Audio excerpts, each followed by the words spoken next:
आपका मैं एक नोट भी पढ़ रहा था, बड़ा इंटरेस्टिंग और बहुत अच्छा नोट आपने लिखा है 2026 को लेकर। तो पहले शुरुआत वहाँ से करें।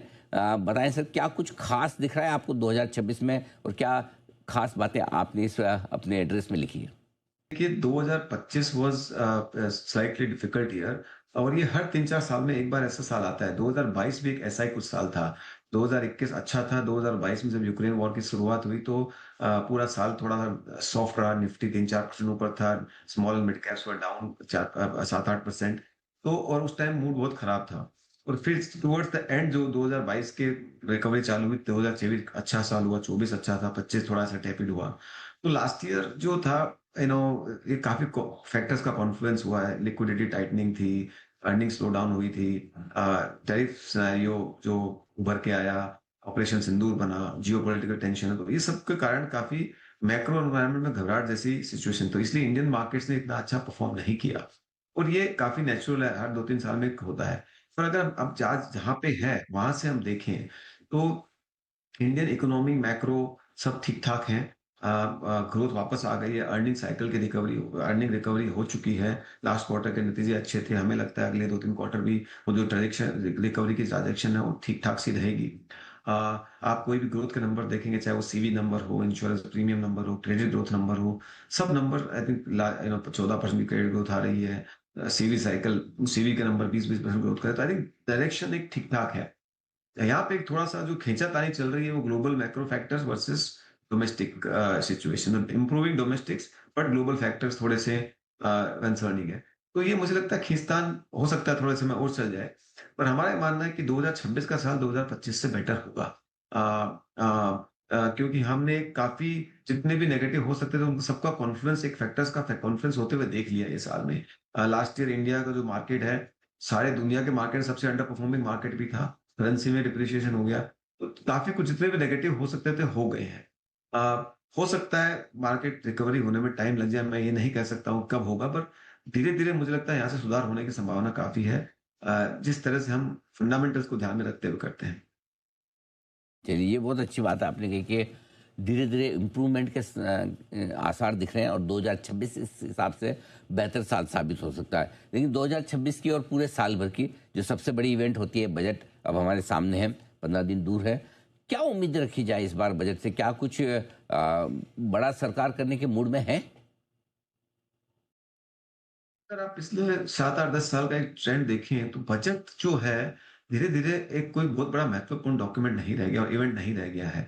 क्योंकि बजट में पहले एक समय था जब सारी पॉलिसी अनाउंसमेंट बजट के थ्रू होती थी। अब आप देखेंगे तो policy announcement through out the year होती हैं। गवर्नमेंट बजट के लिए वेट नहीं करती है। बजट में खाली 3 और 4 चीज़ें अभी देखने को मिलती है। फिस्कल डेफिसिट कितना है, गवर्नमेंट की बोरोइंग कितनी है, इनकम टैक्स के ऊपर अगर कुछ बदलाव लाया जा रहा है तो वो कितना है। और हो सकता है एक डाइवेस्टमेंट का कोई टारगेट हो। ये सब चीज़ें डायरेक्शनली आप देखोगे तो सरकार की डायरेक्शंस बाय एंड लार्ज सबको पता है कि सरकार कैसे सोच रही है। सरकार communicate through out the year करती है। तो मुझे लगता है ना कि बजट से कोई एक बहुत बड़ा एक ऑफ कोर्स गवर्नमेंट की अगर एक सोच पता चलेगी इस समय गवर्नमेंट क्या सोच रही है अगले साल के लिए।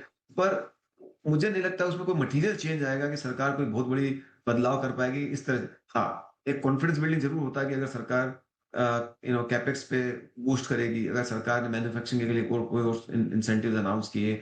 कुछ जो एक कन्फ्यूजन है कैपिटल गेन्स वर्सेस एसटीटी दोनों का साथ में रहना, मुझे लगता है थोड़ा ज़्यादा है।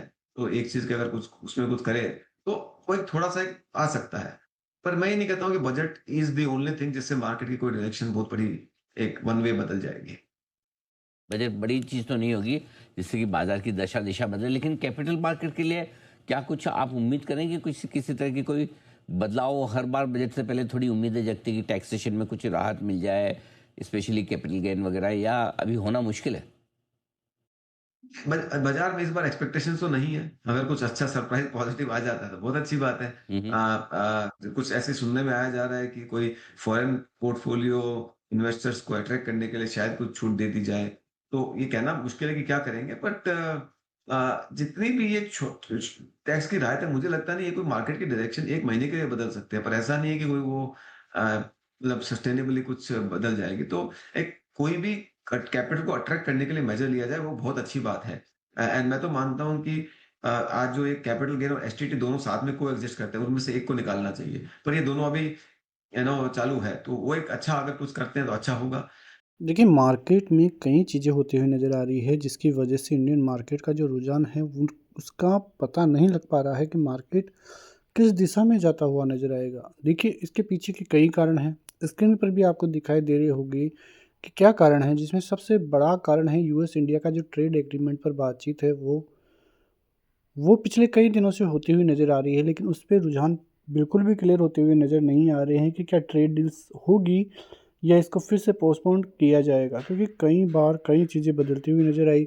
लेकिन एंड में जाके अब लग रहा है कि यूएस एम्बेसडर जो अपॉइंट हुए हैं न्यूली, जो है उनके द्वारा भी बयान आता हुआ नज़र आया है कि हम जो इंडिया है उसको अहमियत देते हैं और यहाँ पर ट्रेड डील की बात जो है अच्छा खासा मार्केट का मूड बना सकती है। और यदि ये पॉजिटिव खबर आती है तो इंडियन मार्केट की तरफ से एक बहुत बड़ी रैली संभव है, और हो सकता है कि आने वाले दिनों में वो एक दिन की रैली जो कि करीब 1000 पॉइंट की रैली साबित हो सकती है, ये क्लियरली देखने को मिल रहा है।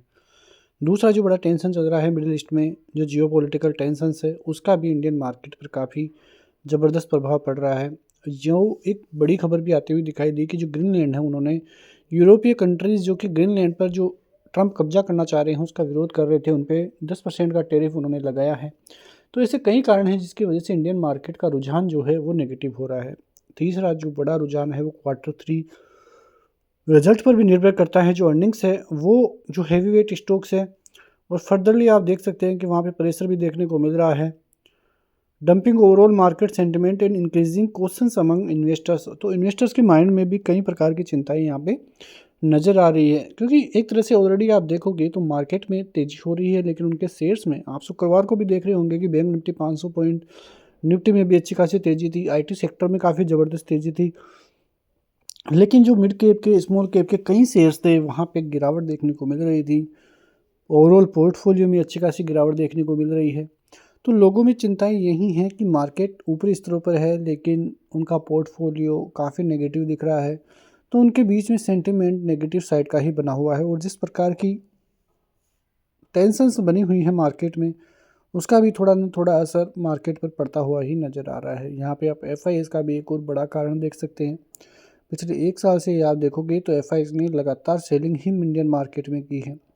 1 से 2 महीने छोड़कर देखोगे तो एफआईएस की सेलिंग ही इंडियन मार्केट में नज़र आएगी, और वो जो बाइंग आई थी जिन महीनों में, वो भी इतनी बड़ी बाइंग नहीं थी। 5 से 10 हज़ार करोड़ की ओवरऑल मंथली बाइंग देखने को मिली थी, लेकिन जो सेलिंग थी वो बड़ी सेलिंग थी, जहाँ पे 70,000 करोड़ 60,000 करोड़ की सेलिंग एक एक महीने में देखने को मिली थी।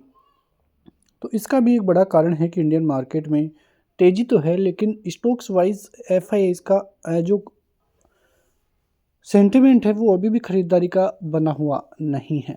तो देखिए, हो सकता है कि इंडियन मार्केट में फिर से तेज़ी का रुझान आए, मार्केट लोगों को तेज़ी में बिठाए, उसके बाद में गिरावट हो, और जब गिरावट होगी तो वो गिरावट एक अच्छी खासी गिरावट होगी, जहाँ से एफआईआईज भी अपना रुझान बनाएंगे। और यदि एफआईआईज की बाइंग वहाँ से आती है तो फिर हो सकता है कि जो लोगों के पोर्टफोलियो है वो पॉजिटिव होते हुए नज़र आए, और फिर मार्केट में अच्छी खासी रैली दिखाई दे।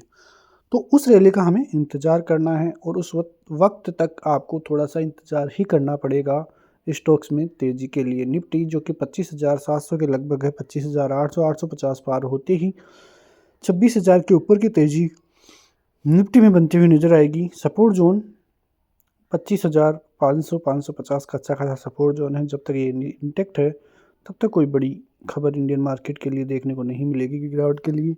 बैंक निफ्टी जहाँ पर 60,000 के लेवल है, 59,800 59,500 के अच्छे खासे सपोर्ट जोन इनिशिएट है, और अच्छा खासा सपोर्ट जोन यदि रहता है बैंक निफ्टी में तो आपको 60,250 के ऊपर 60,500 तक के लेवल्स दिखाई दे सकते हैं।